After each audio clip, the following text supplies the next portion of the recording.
Pamarru MLA కైలే Anil Kumar తీవ్రంగా ఖండించారు. జగన్పై జరిగిన దాడిని వ్యతిరేకిస్తూ అనిల్ కుమార్ ఆధ్వర్యంలో నిరసన కార్యక్రమం చేపట్టారు.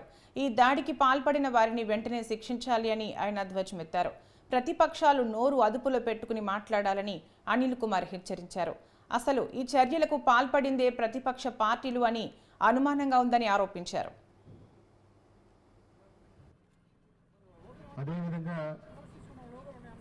ప్రజాస్వామ్యంలో ప్రజల దగ్గరికి వెళ్ళినప్పుడు నాయకుడు వీళ్ళందరూ కూడా ప్రజల దగ్గర ప్రజలు ప్రేమ చూపించినప్పుడు ఎవరో ఒక దుష్ట శక్తి కొందరు ప్రోత్సహించి పంపించినటువంటి వ్యక్తి ఒక ముఖ్యమంత్రి గారిని ఆ విధంగా చేయటం చాలా ఆశ్చర్యానికి గురి చేసింది.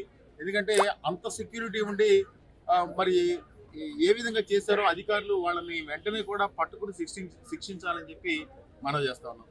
ఇది ఒక వైపు అయితే జరిగిన సంఘటనని రకరకాలుగా చిత్రీకరిస్తూ రకరకాలుగా మాట్లాడుతూ చంద్రబాబు నాయుడు గారు and team, Pawan Kalyan and team అందరూ కలిసి ఆ సంఘటన ఎవరో వాళ్లే చేయించుకున్నట్టు లేకపోతే రకరకాలుగా మాట్లాడుతూ ఉన్నారు. ఒక ముఖ్యమంత్రి గారి మీద, ఆంధ్రప్రదేశ్ ముఖ్యమంత్రి గారి మీద దాడి జరిగితే ప్రతిపక్ష నాయకుడిగా పవన్ కళ్యాణ్ గాని, చంద్రబాబు నాయుడు గారు కానీ ఖండించి ఈ రాష్ట్రంలో అలాంటి సంఘటనలు జరగకూడదు, వాళ్ళని ఇటువంటి దుష్ట శక్తుల్ని ప్రోత్సహించకూడదు అనే ఆలోచన రావాలి. కానీ రకరకాలుగా మాట్లాడడం